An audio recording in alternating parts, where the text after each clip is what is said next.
A relationship is supposed to be about two people working together, but if you've ever felt like you're alone in that relationship, you are actually not alone. Studio 5 relationship coach Matt Townsend is here with advice on dealing with a one-sided marriage. You say this really is one of the most common complaints you get from people. Yeah.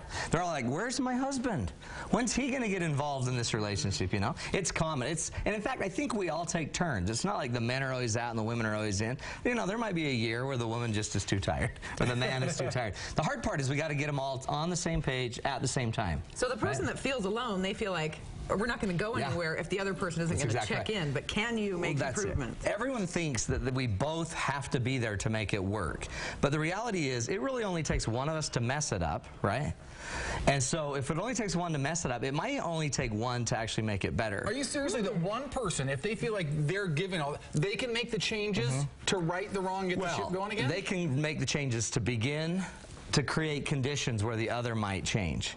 See, that's empowering. That's empowering to know. Well, I want people to know that, because otherwise you're sitting there waiting for someone else to change. And sometimes that person that's not changing, they don't even know they need to change. They don't even know there's a change necessary or that they're possible or capable of making the change. So that's what we're going to talk about. 5 keys, okay? You ready? First key is you got to frame the problem as relationally challenged, not a personal rejection. As it feels like personal rejection when somebody isn't paying attention to you or they just don't care, it seems like. But see, what I find is so many of the times people just don't know that that's what you actually need. Like, he doesn't need it, so why would you need it? Why would, if he doesn't need to talk every day after work for hours to you, why would you need that? So part of it is just some people are just relationally challenged. So if you start to see that our marriage has a relational challenge, instead of I've got he's rejecting me personally, the minute you take it personal, we're in a big problem, because you're going to be offended, you're going to start to withdraw, you're going to start to do a bunch of other patterns. Instead, hold it up that we have a relational challenge here, okay?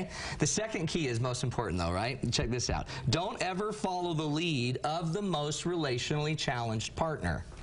Oh, so the person who's like not bringing their share, don't let them dictate things. Don't let them dictate things, and don't start reacting to the challenged person. If the person withdraws and doesn't talk, don't you withdraw and not talk. Otherwise, you're becoming relationally challenged. We don't follow the lead of the weakest person. You know what I mean? That's why we don't let our kids react. It is. That's the key, though. That's the key, Tanya, is we're reacting. Instead of making the choice that I'm going to proactively choose to lead this relationship, meaning I'm still going to model healthy relationships even when I have a partner that doesn't get it.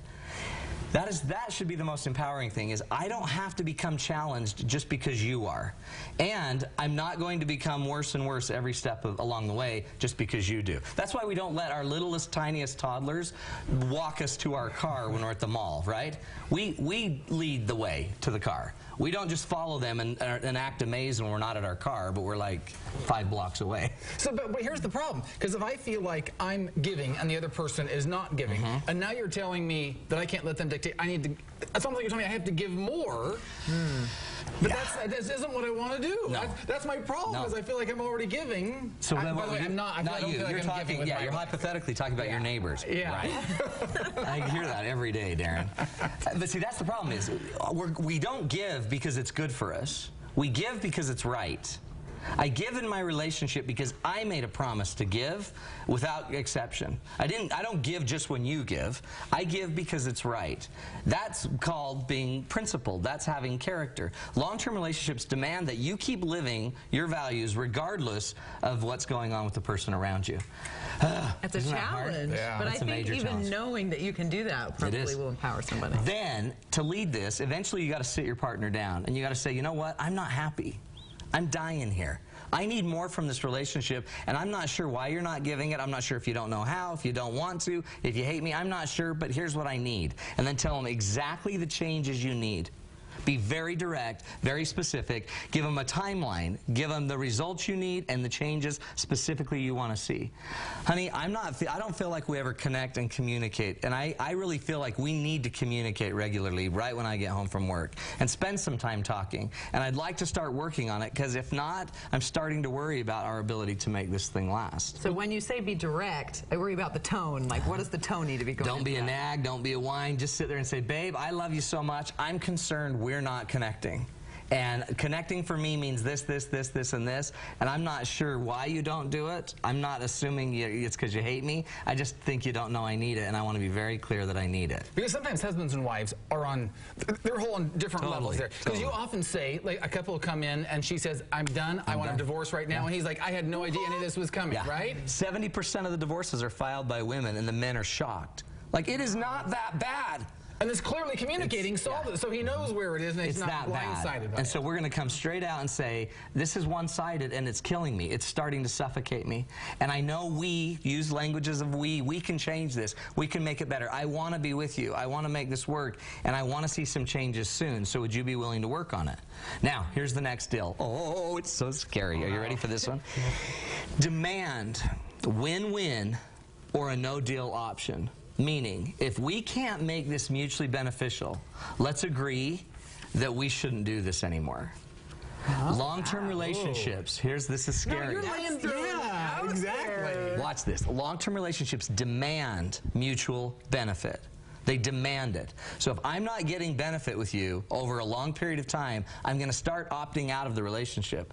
So what I'm saying is, let's make it overt that we will always go for win-win. When you buy a car, let's go win-win, or let's agree not to do the deal. When we choose a vacation spot, let's go for win-win, or let's agree not to go. Let's not let people just take a lose, because otherwise it ends up being me win, you lose, or me lose, you win, or lose-lose. The reality is none of us should want to be married to losers, right? So if I don't want to be married to a loser, then I can't let you always take the lose. And if you're in a one-sided relationship, you're always the loser. So what we want to do is introduce the idea in our relationships that we want to go for win-win, or let's not have the deal. You know, we had that same experience picking out furniture for our porch. My wife really wanted one set, I really wanted another set, and neither one of us wanted a different one. And we finally had to come to the conclusion, until we could find one that we both agreed was win-win. Let's walk away. Yeah, we weren't even have any furniture. You know the power that puts in your relationship? Because then it says we must learn to communicate through these issues, or we're not going to get deals to happen. Let's agree that we're strong enough that I'm not going to let you keep taking the loss. I won't let you take the loss. Now, that doesn't mean we're going to divorce. I'm not saying that. It just means we're either going to make some changes, or we're not going to do the deal the way we're doing it anymore, and we're going to go get help, or we're going to get some support. The last key, though, is get the help and support you need. This is a hard thing. I work a lot with couples that you don't know how to go through this, except I found almost about 80% of the time when I have one woman start my program, 80% of the time the man shows up. And when the man shows up, he starts to learn, and they learn together. If that woman hadn't come and unilaterally made the decision to start the program, he never would have come. So she said, I'm not taking it anymore. I'm going to get help. She went and got the help. He shows up, and boom, we start to learn together.